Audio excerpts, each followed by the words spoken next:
Morning teenage ndiye ndati tikumane sanga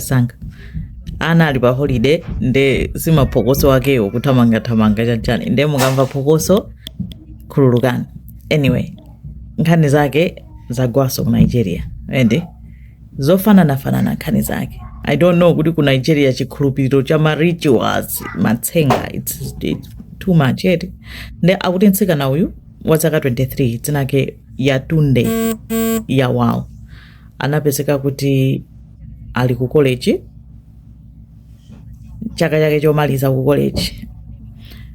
pa 10 February anapita akuti ku naming ceremony zochitika izi ma gatherings amadya kumeneko anthu akusangalala I think kumaperekedwa dzina la mwana nde apezeka kuti ali kumene kucha analandira foni walandira foni anangoti ndikubwera kai kuchoka pa 10 February sanabwerereso mpaka na abale yake munthu wapita kuti kumusakasaka chano sampeza anakapanga ripoti ku polisi akhala kumusakasaka nde apolisi anapanga cheki ma phone records nde anapeza namba yomalizira yomwe anapeza kuti anayankhulana nayo foni inamuimbira ija atafufuza anampeza mwini wake wa foniyo bambo uyu dzina lake akuti Abdulrahman Bello. Abdulrahman kuona profile yake pa Facebook munthu opemphera usati masera wachisilamu eti ophunzitsa zake zonse religious posts munthu ujonera kuti anthu kuona kumati anthu olemekezeka awa anthu awa opemphera kwambiri anthu aodani ndi apolisi anakagogoda kumene kuja kunena kuti tikuyang'ana mtsikana Yatunde wasowa iye uja anakana ananena kuti ineyo sindikumuziwa ndi ata apolisi ananena kuti okay koma chifukwa chonena kuti foni yako ndiyomaliza pa foni yake ife tilowa nyumba mwakuti panga search atamva chonchicha atananena kuti okay anabweradi anali kunoko koma wafa akuti wafa bwanji akuti ayi asima ataki basi anangopeza kuti wafa apolisi ananena kuti tilowabe nyumba munthu kuzachita search apolisi analowa nyumba anapeza magazi palipose anapeza zida zinthu dzimipeni dzikwanje zinthu zoti zinthu zinzichani zimapoto zimabigiri zimabotolo za plastiki zoti muli zinthu mmene muchamu kutsegula zibigiritsi akupezamo dziwalo atamudula ali mmapoto mmabigiri machani Yatunde uja wathera patipo wathera pamenepo ndi amanga ndani amumanga uyuyu nonso pano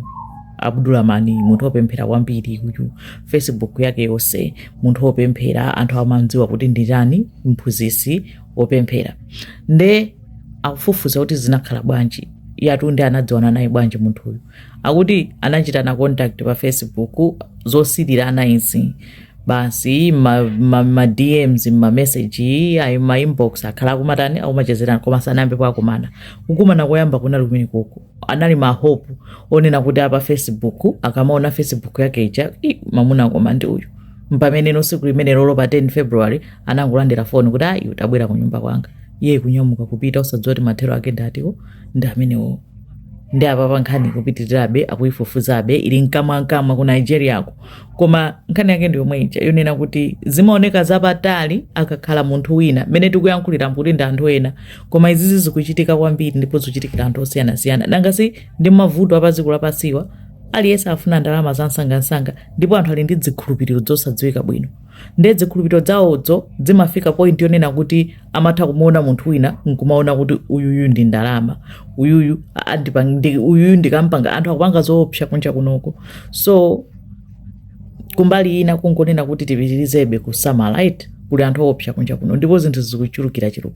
ndipo zida zomwe apeza nyumba mwakemo zinthu zomwe adzipeza akukhulupirira kuti uyu si munthu woyamba akukhulupirira kuti izi ndi zomwe munthu yamatani amapanga kuti anthu mwina amangosowa anthu osadziwa wapita kuti chani koma akumathera m'manyumba ngati mmene momo awaduladula kaya kwina kwa matani nawo sizikuziwika koma izo ndi zomwe zikutani, zomwe zikugwa, zomwe zikuchitika. Azimayi tisamalitse. I know kuti banja ndi labwino aliyense, anthu ambiri nditi mwina ena amanena kuti safuna, anthu ambiri amafuna banja, koma kufuna banja kusafike poti chotsa miyoyo. Tikhale osamala nthawi zonse, osapita ku nyumba kwa munthu osamudziwa, kakumanene pa mtetete poyera poti pali chigulu, musiyanirana pompo. Yedi mangofuna kukambapo kuwunikirana pang'ono. Zikomo kwambiri.